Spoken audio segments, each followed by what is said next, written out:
Assassinate Radio. This is the weekly music podcast where every week we get into our Fearless Beer review. We get into the vinyl stuff we picked up, stuff we've been listening to, and Jeff's record store, Desert Grooves Records. You shut up. And then we wrap it up with some new music and other happenings in the music world. My name is Tyler, and we out there hundreds of miles away is Jeff.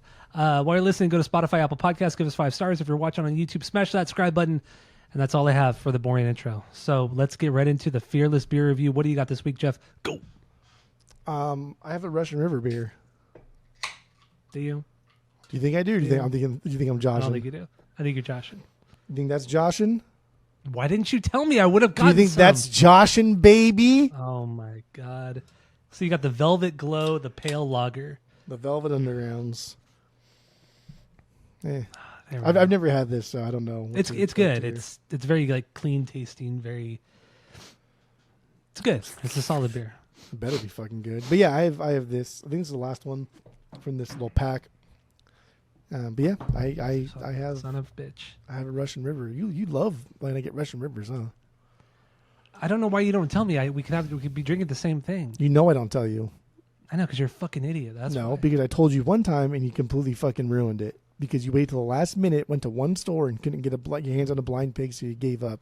When you should have been going out weeks prior to that, days prior to that.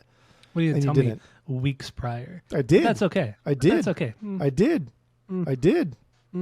I did. I did. So what's the ABV on that? 5%, right? 4.75. What's the born on date? Gotta have a born on date, right? On the bottom. On the bottom. Oh damn! This is from last year. Oof.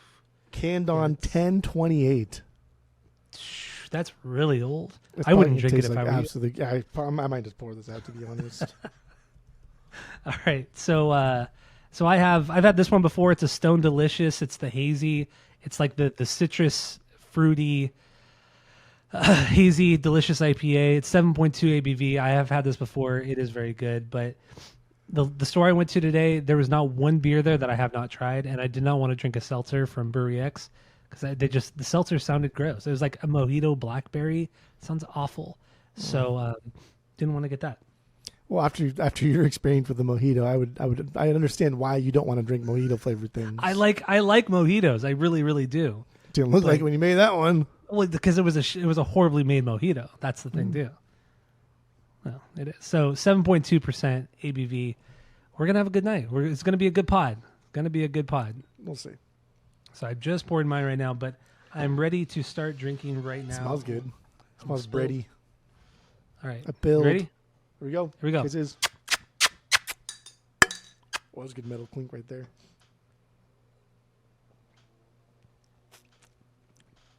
Oh, that's good. Got a mustache. Man. Okay, so we have a 3-point rating system where 3 is a perfect beer, 2 is a good beer. You're going to continue to drink. 1 is a bad beer, but give it a shot, and 0 is a drain pour. So what would you give that Velvet Glow? Go. It's good. Bready. Just what I expected. A little bit of sweetness. I don't know. It's good. High carbonation. Fun. I don't know. It's good. Russian River puts out, man, they have good beers, man. No matter what the style, it's all good. It is really good. I don't know. I mean, I don't really particularly like this like specific.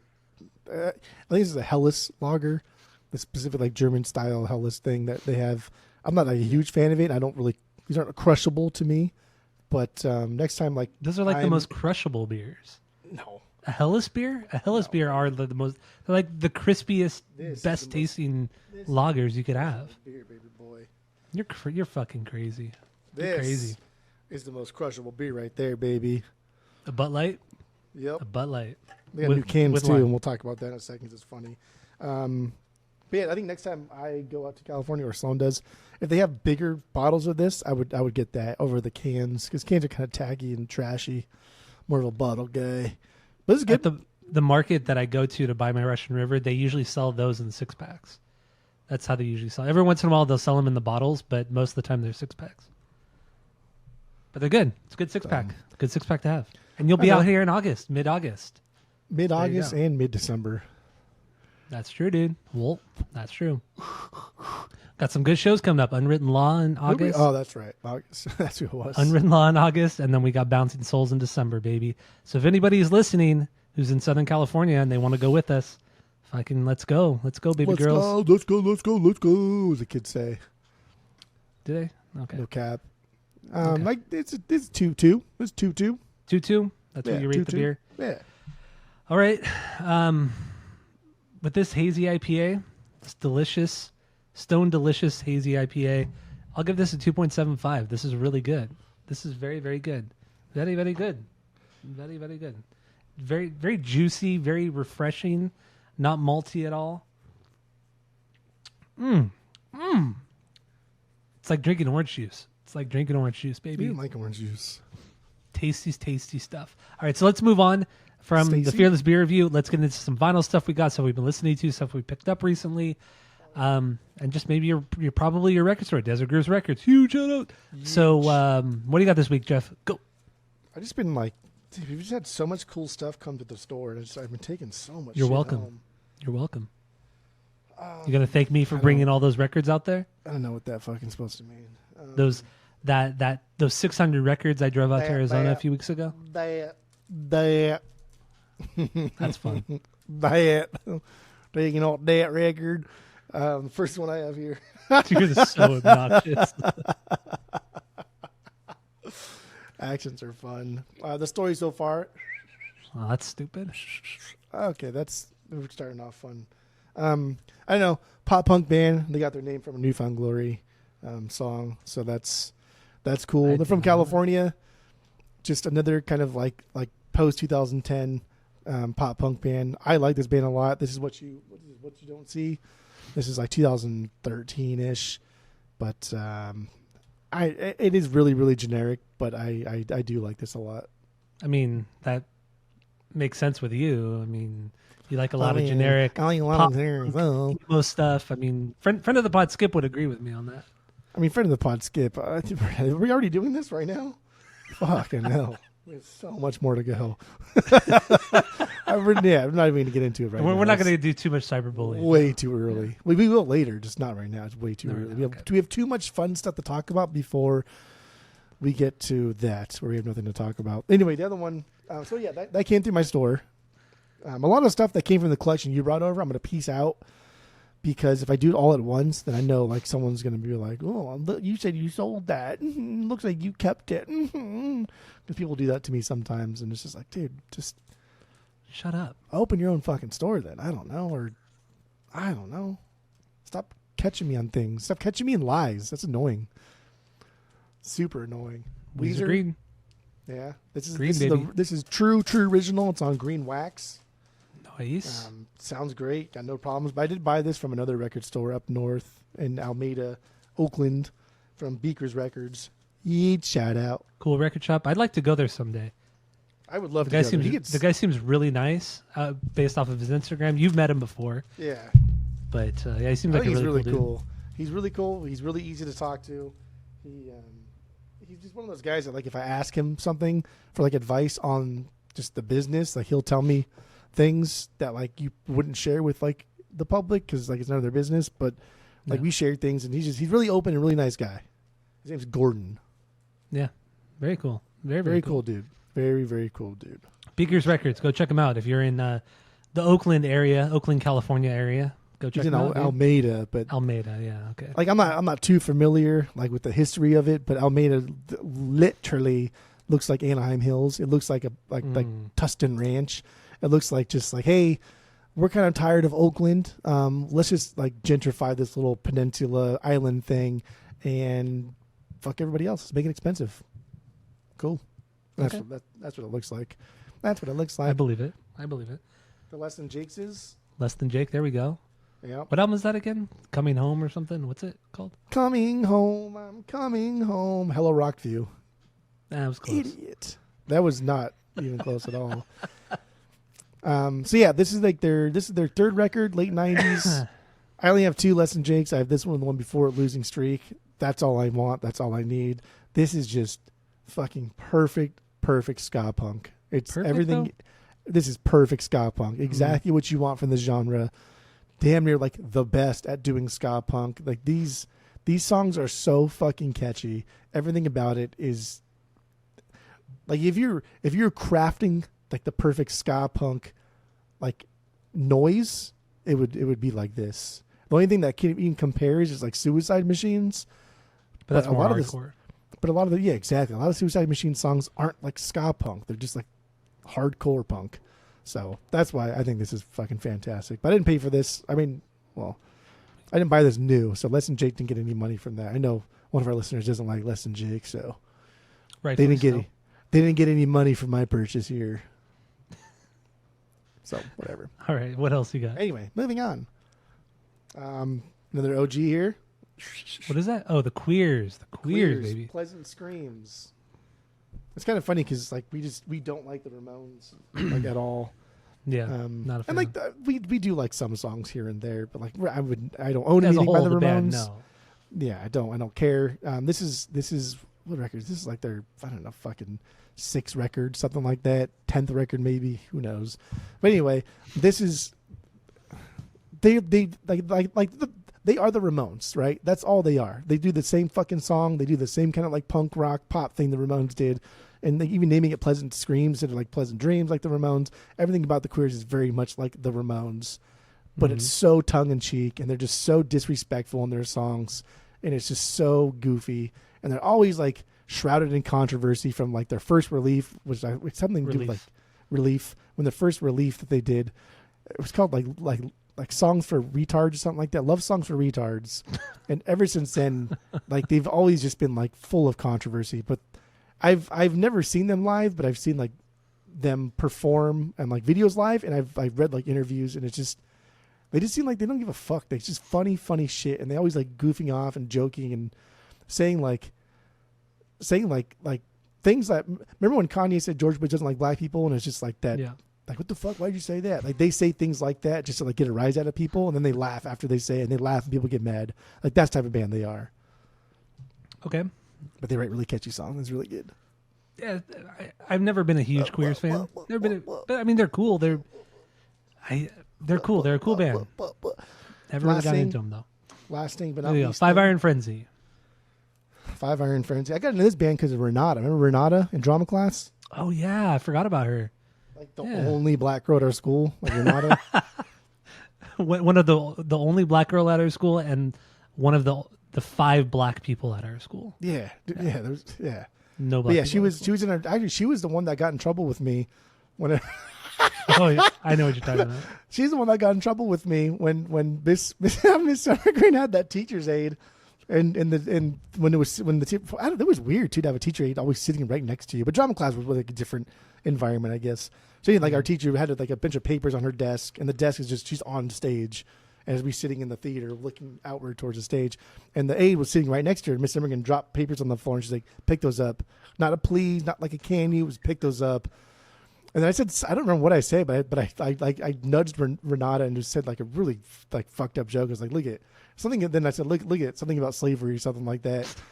And like Renata laughed, and I laughed, and like Miss Zimmerman got so mad, and then she went up to Renata and she's like, "You of all people." And I was like, what you mean her of all people? Like, she can't laugh at funny jokes? And then she's like, I'm going to call your dad right now. And I think she did, like, during class, call my dad or some shit. Oh, that's so good. And mind you, Renata was a friend of yours. Like, it's not like she was just some girl in the class. She was a friend of yours. And I liked Renata for better. many, many years, too. She never liked me back. What a shame. Tragic. What a shame. She was a cool girl, though. I liked Renata. She was really cool. Yeah, she got me into 5 Iron Frenzy. Because she got really religious for a minute after she did a bunch of like weird drugs and stuff. And they got really religious. And 5 Iron Frenzy are religious Christian ska punk. Ska pop, I would say. With a little bit of punk in there. But god damn, this record is so fucking good. It's fine. It's so good. It's good. It's good. It is good. It's a good record. And we actually did them on the podcast way, way long ago on the old format of the show. So we might be doing it again during the skeezin'. We might do skis. We might do a skeezin' on this podcast. I don't know. We have a couple. Season. We have a couple seasons brewing right now. So we'll see where it leads us. So anyway, what else? I think Renata and Karen were really good friends, weren't they? I believe so. Yeah. Pierce Karen is Knowles, Karen? right? Yeah, I think. Yeah. I wasn't gonna fucking name Nah, drop whatever. I last don't names. care. Whatever. I don't care. Although, like now Yeah. with the internet and stuff, like you literally just look up like our yearbook at our old high school online for free, That's true. and just like you can just control F. or Command F on the MacBook and just say yeah. So like, if you want to be Yeah, a that's fucking weirdo about it, Yeah. Go look up Renata. Yeah. But you don't know how to spell her name. again, the only like there's probably nobody else at our high school named Renata, and she was the only black girl. Yes. That's correct. And our high school was 3,000 kids. And there were probably 5 black people in our school. Yeah. You know, but we had other ethnic. It wasn't just all white people. You know, we had We had a lot. There's a lot of Asian kids, a lot of ton of Mexican kids. Asians, ton of Indian kids. Yeah, it wasn't just We did white a lot of kids. Indian kids, and we A did lot like, of Indian dude, kids. Sohail, what was he? Oh, Turkey, or how do you say it now? Turkey. No, it's Turkish. What do delights. what do they call their country now? Turkey. I guess what do they call it before? Now they don't call it Turkey no It more. used to be called the Ottoman Empire, but now it's just Turkey. It used to be called something else, and then it became Turkey. Now it's back to that thing. It's like Turkaye. It's like IYE or something, but a it's still little, like, pronounced Turkey. No, it's still it's pronounced not. Turkey. Yes, it is. No, it's not. Yes, it is. Call No, Sohail. it's- Well, get him on the phone. Get Sohail on the phone. He probably would answer too. He would. Yeah, he 100% would. But Phone him I in. don't want to have like a long conversation. Like a Phone him in. text. Makeshift nerd confessions right now. Let's do it. Let's bring it back, baby. Did we ever phone people in on nerd conventions? No, we could have, but we never did. Anyway, 0-2. That's it. That's all I got. That's all you got. That is all Jeff has today, because he is boring. So I got this one from. Well, actually, you got this. You ordered this to save on shipping, and it is Psy right here. Psy Gangnam Style. Whoa, that dude. So yeah, Psy Gangnam Style right here. The 7-inch. It's the same song on each side. It's a blue variant. One of the few times, actually, maybe the only time it's ever been pressed was, what was it? Officially. Last year in 2024 was the only time it's been officially pressed. But yeah, the song came out originally in 2012, and we bought this off of his website. Republic fairly cheap. Records website. There you go, Public Records website. So yeah, I got this one. It's great. It's always fun. I honestly think it's a different mix than the one that's on the streaming sites. It sounds a little bit different, but I can't place what's different about it, but it does sound a little bit different. Mix the fuck out of here. Just saying. So there you go. Psy Gangnam Style. We just did this on the podcast a month ago. There you go. So there's that. Let's get into the next thing here. It is Weezer. What? Just like thinking of that episode, and every time I hear the song, it's just like all the parts and all like the dancing and all like the video and like the sexy lady, like all that stuff, dude. It's just such a fun. It might be the most fun song ever made. Yeah, I would agree with you on that. God, it's so fucking fun. Everything. There's not one not fun part about that song. Yeah, no, it's truly an incredible pop song. One of the greatest pop songs ever made. I'll say it. I don't care. I don't make the rules. So yeah, Weezer, Africa, the single Africa. On side B is Rosanna from the same band. What is it, Toto, right? Yeah, Toto. Yeah, Toto did. Yeah, so if you don't know, there's this whole online campaign where a bunch of fans came together on Twitter and they asked Weezer, please cover Africa by Toto, please cover it. And then as kind of like a joke on them, they recorded Rosanna, released that. And then eventually they like a few months later, they released Africa. Released this on Record Store Day 2018. And if you look at it, it's really fucking cool. It's the shape of Africa. Yeah, super cool. The continent, Africa. Look at it, it's so cool. Let me ask you this one, though. What? I mean, you probably only spun it once, but like I spend mine only like once. quite often because I've had it longer. Yeah. There are times where I'm like, it's hard to tell where I'm supposed to drop the fucking needle. Oh, yeah, totally.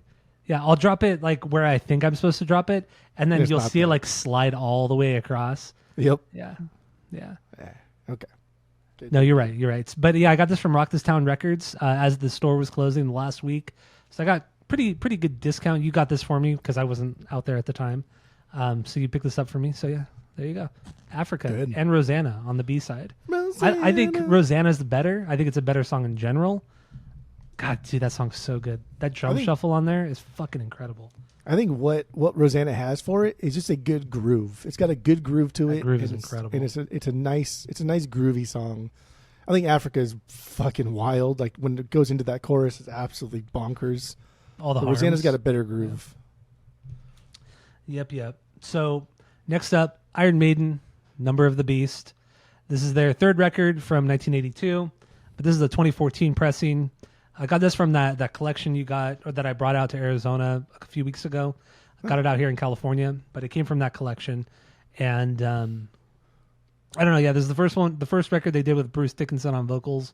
And I just need the first two Iron Maiden records, and I'm good to go.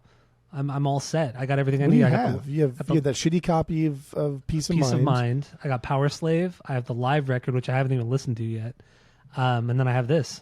But I don't have the first two records, so I need the first two. I'm good. And you still have that beater copy of Peace of Mind. And you still play it. I haven't played it in a while, but yeah, I still have the beater copy that I got. Are you still going to play it on your nice I turntable now? have played it on my nice turntable. I cleaned the shit out of it. But I have played it on my nice You're like turntable. Taylor Swift, fearless. That's what I do, man. That's what I do. So there you go. Iron Maiden, Number of the Beast. So the last thing here. What? What'd you say? It's a repress though. Well, yeah. If I could get an OG, I would have an OG. Duh, you shithead. Last thing here is an OG of a record. This is from a band called Peaced Out. Right here, Peaced Out, baby. Feelings Blade. This is the name of the record. It came out in 2020. The band's first and only full-length record. They did put an EP out in 2012, but this is their first and only record. It was only pressed the one time in 2020. We've talked about this band briefly. The singer of the band is Vinnie Coruna from I Am the Avalanche, The Movie Life. And this is his hardcore band. And this is so fucking good. This record is so good. It's been on my want list for a while now, for maybe about a year now, I should say. And I check my want list every 10, 15 minutes. I'm always just that's your thing refreshing. now. That's my thing, man. And this is one of the things that popped up. Honestly, this only pops up on Discogs like once a year. And I happened to get it this time, $25. And it's one of 269 pressed of this. It's the smoky clear variant. And doesn't go for a lot. Like it's never gone for more than like $35. On sale. Yeah, it's never on sale. So just right place, right time for me, and peaced out.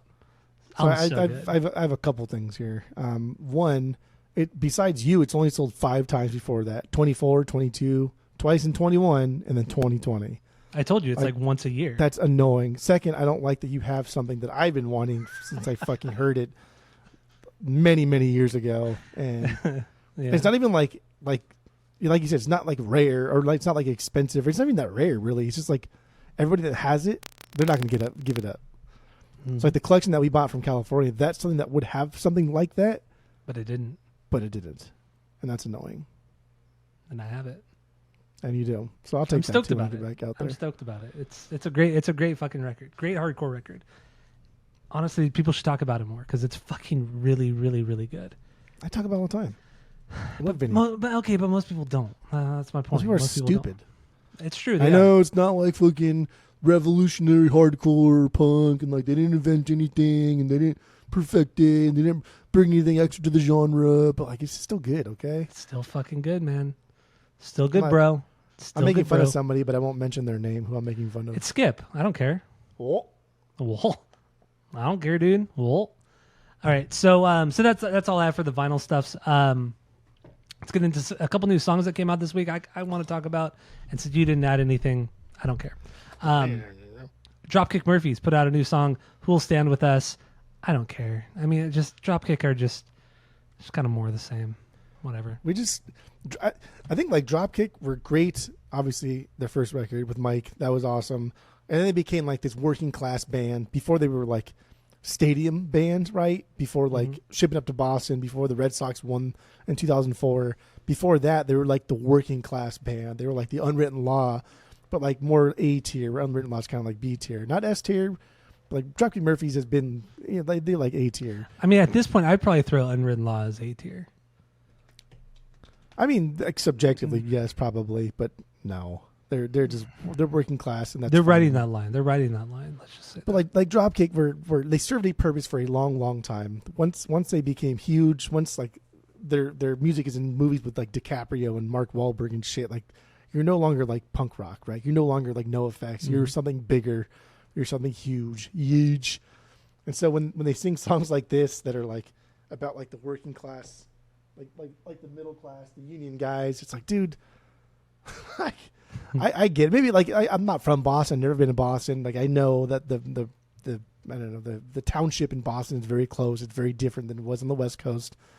But like you are so far fucking removed from that. It just sounds dumb, and it sounds like disingenuous, and it just sounds like this is what people expect us to sing about, therefore we're going to sing about it. And like that's fine. But just don't pretend it's anything more than that. It's kind of like derivative of what they've sounded like. That's really what they've become. Not that it's a bad thing, but it's just like you can only hear so much of this style of music before you just kind of get burnt out on it. Yeah. I mean, nobody else ever done this sound better than them. True. Like the big contemporaries, like Floggy Molly. Floggy Molly at their best is like just like mediocre dropkick. The Pogues never like the Pogues. They do not have any of the oomph that dropkick ever did. But it's just I'm just tired of it. But it was cool. I think it was earlier this year. I don't know if we talked about it, but at the concert when the guy in the front row is wearing the MAGA hat, Did we talk about that? And Ken Casey, the singer for Dropkick, he was like, hey, like stop the music, and you're like, oh fuck, here we go. He's gonna be a dick to this kid. And he was like, no, he was funny, he was nice, and he was like, all right, tell you what, like if you take that MAGA hat off and you look at the tag and it says Made in America, I will give you free T-shirts for the Dropkicks, and I will give you $100 right now in front of everybody. But if it does not say Made in America, you have to give me that hat, and I'm still going to give you a free T-shirt. And he did. The guy took his hat off. Was not made in America. It was made in China, of course. China. And yeah, he took his hat off and gave it to Ken Casey. And I don't know what he did with it, but yeah, he gave him a free shirt. I like that. Yeah, just funny, like banter, but also kind of like reinforcing the point that you kind of want to make. It's good. Classy right there. Writing the line. Yeah. All right. So yeah, the next thing here, the Brains, they're a psychobilly band from Canada. They put out a new song called Feel No Pain. I brought them to the pod a couple times over the years. They put out a fucking really great record back in 2011 called Drunk Not Dead. And they're just a fucking super, super solid psychobilly band. And this song, I think this new song is fucking great. It's fast, it's aggressive, it's everything you want from a psychobilly song. I think the song Feel No Pain is absolutely killer. So I'm excited for this new record that's going to be coming out. And I'm not the biggest psychobilly fan outside of Tiger Army, but the Brains, for whatever reason, I've really always kind of been into this band since I discovered them a while ago, back in like 2009, 2010-ish. Okay. But cool. I don't know. Did you listen to this song or no? I did. What did you think of it? It's fine. Like at best, it was fine. It's just like solid fucking hardcore psychobilly. But you never listen to like Three Bad Jacks? Like that's way better than this. And like psychobilly, just the like fuck off. My you God, hate that annoying. percussive stuff. You hate the percussive But stuff. even like in this new song, it wasn't really there. It was just It wasn't. like it wasn't. This song wasn't that aggressive. It wasn't that clacky. It wasn't really like anything. It was kind of like, it's fine. I think I'm just missing a lot of like energy that comes out in a lot of new music. A lot of new music is just so vanilla and just kind of just lacks fun or energy. Like energy is the best way to put it. Like a lot of new music is just so kind of boring, and this song just scratched that fucking itch. I fucking loved it. I thought it was great. Do you like Sleep Token? Have you ever listened to a lot of Sleep Token? I don't like Sleep Token. I don't get it. I've listened to all of their stuff. And I don't get it. I listened to their new record, and people fucking love them. See, and here's friend of the pod, Alex, the guy from Australia. He always posts about Sleep Token, and I know he fucking loves them. Really mean, so I don't know if I should. I'm gonna say it anyway. I know he loves them, but I don't get it at all. Because like one of our regulars was coming in today, and we're just talking about like music in general and just like where the direction of like at least specifically like American music is headed, and like the venue circuit and things like that. And then like we're talking about Sleep Token, and it's just like I don't have TikTok, but like I see a lot of TikToks through like people will send them to me, or like Instagram will post things that are also TikToks, like the same video, like in the reels. And so I do see a lot of stuff. And when I come across like Sleep Token, and just like now that I thought about it after he said it, he was like, it's just like, it's like teenage girl who think they're influencers on TikTok, like Sleep Token for whatever reason. And like, I don't dare unpack that because I don't get that. But then I was like, damn, you're fucking right, dude. Like whenever I take like Kaylee to the mall, we go to Grace, but we inevitably stop by Hot Topic. It's like, dude, there's so many Sleep Token t-shirts. I never see anybody wear them except for girls. And so I was like, okay. maybe there's like something about like their shows or whatever that nobody was going to them before, so like girls just felt comfortable going to empty shows or venues or like that. But Sleep Token is a band like gets pushed on by other people too. Like I think one of the guys from Lorna Shore really likes Sleep Token and always pushes the band. And yeah, same. I think Sleep Token is just so fucking overrated. Just so like just they shouldn't even exist outside of just like and cool. a lot of cool people third-tier band. A lot of people talk about how great their drummer is. And I mean, don't get me wrong, he's not a bad drummer by any means. But I mean, everything I've heard from him, I don't think anything is really to write home about. I mean, I don't get it. There's a lot of electronic elements to their music, a lot of trap stuff too. And I mean, I hate trap music. Kids love trap right now. I know, but this band likes to use trap beats. And also with Sleep Token, at least from what I've gathered, they do a lot of kind of like genre hopping too within the songs, which is not a bad thing, but I think their music just does not do it for me at all. Like I don't get it. They all wear masks too, which is fine. Like I'm not anti-mask because I love my Slipknots, but I don't know. Sleep Token just doesn't do it for me. I would love to, because there's a lot of like Bad Omens people like, but nobody likes Bad Omens the way they like Sleep Token. And I think Bad Omens is fucking boring too. I think Lorna Shore is kind of fucking boring. I wish they wouldn't. Yeah, Lorna Shore is just, church up their music so goddamn much. It's way too perfectly technical.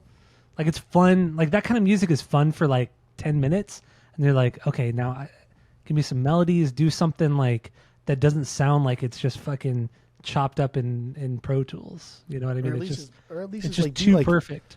Be like Bleeding Through, and like even though you don't do anything really great, at least you just all out aggression. At least it's like that's true. Just all out aggression. But yeah, I don't know. I after this guy said it today, and he's like, yeah, dude, like, you ever notice that like it's just like the young girls that like Sleep Token and they push it really, really hard? It's like, fuck, you're right. Like every video I've ever seen is always like a girl pushing Sleep Token. Not that like that makes it better or worse. I just find it interesting. It is. It really is. It's a for such a heavy band to reach that demographic, because generally girls don't like heavier music. Generally speaking, I'm very, very much generalizing, but I mean, you have a daughter. She's, 11, 12. I don't know how old she is now, but but in the end, she's more into like Billie Eilish, Charlie XCX, stuff like that. And I don't know. But then a band like Sleep Token, I don't know. It's such a weird jump from the Billie Eyelashes to Sleep Token.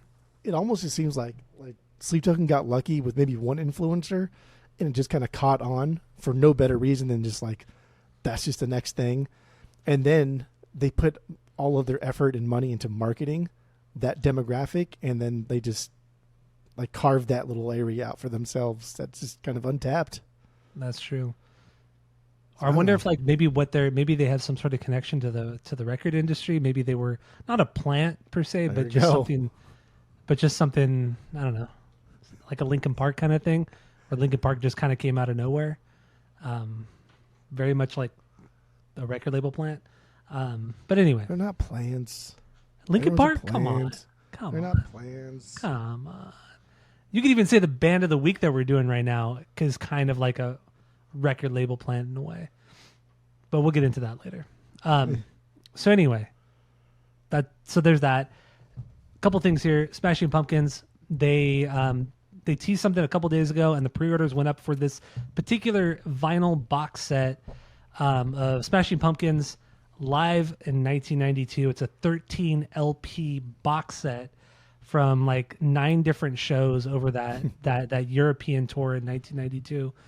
And I mean, I was tempted to buy this today. Why? 1,000 are pressed. It's $400, free shipping through Sunday. So by the time people listen to this episode, that deal's off. But man, I was real tempted today, and then I was just kind of looking through, and it's like, dude, every other LP, it's the same fucking songs. It's like, just not worth it. Like if this was like, I don't know, just if this is like new material or like B-sides, then yeah, I would most likely buy it.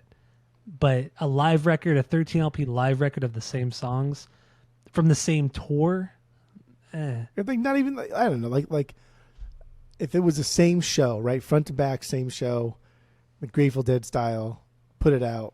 Yeah, that's way more enticing even for me. but I don't want a chopped up fucking thing from like there's like it goes from like Berlin to Denmark or whatever, and it goes from like four different things. And like, dude, this is stupid. Like, it's so dumb. Like the energy's different, the crowd's different, how you play is going to be different, or you're boring as fuck and you play the same every single goddamn night. In which case, I don't want to hear it anyway. People have said though that as the tour progressed, that short tour progressed, you could see the songs improve significantly throughout that tour. And mind you, this is pre-Siamese Dream, so Gish was the only record out. And Gish wasn't popular when it came out. So the amount of songs that they're playing per show makes sense because they're a small band. Nobody knew who the fuck they were. Especially in Europe, nobody fucking knew who the Smashing Pumpkins were after the Gish record came out. So that's why I think it's like every LP is kind of like its own show. Oh shit. It's kind of its own show almost. But it's not because it's not chopped up into almost different like categories and yeah. Well, it's not even close to being its almost own show, but or how about you just like put the first show that you did on that tour and the last show you did on that tour and put a little box set out? Like that would be cool. For like same fucking bucks? set list. Like I can hear the first time you played Silverfuck to the last time you played it and compare the two. That'd be fucking awesome. Yeah. So what I'm hoping for, because as of like 5 hours ago, it hadn't sold out yet. 1,000 were pressed, 1,000 of these box sets, and what I'm hoping for is something like the Autumn box set, where nobody's really buying it, so I'll be able to get it like significantly cheaper in the next year or so. Because I do really want this. I really, really do want it, but I can't justify spending $400 on it. How many LPs is it? 15? 13. So when you break it down, it would take you a week to listen to that. I'd listen to it in 2 days. No, you would. You listen to like one record a day. I wouldn't listen to it in 2 days only because it's the same like 7 or 8 songs. So anyway, so yeah, that came out today, or the pre-orders dropped today. And the last thing here, I saw Brand New 2 days ago. Brand New. Saw Brand New at the Shrine in LA, sold out show. Shrine holds, I looked it up, holds 6,300 people. That's its capacity. It's almost like a small airplane hangar. That's kind of like how it's set up with a balcony on the sides. But it's a cool venue. I've only been there once before when I saw Thrice, like seven or 8 years ago. And yeah, I mean, they played 26 songs. They played for 2 hours and like 25 minutes. They were the only band, no opener, no encore.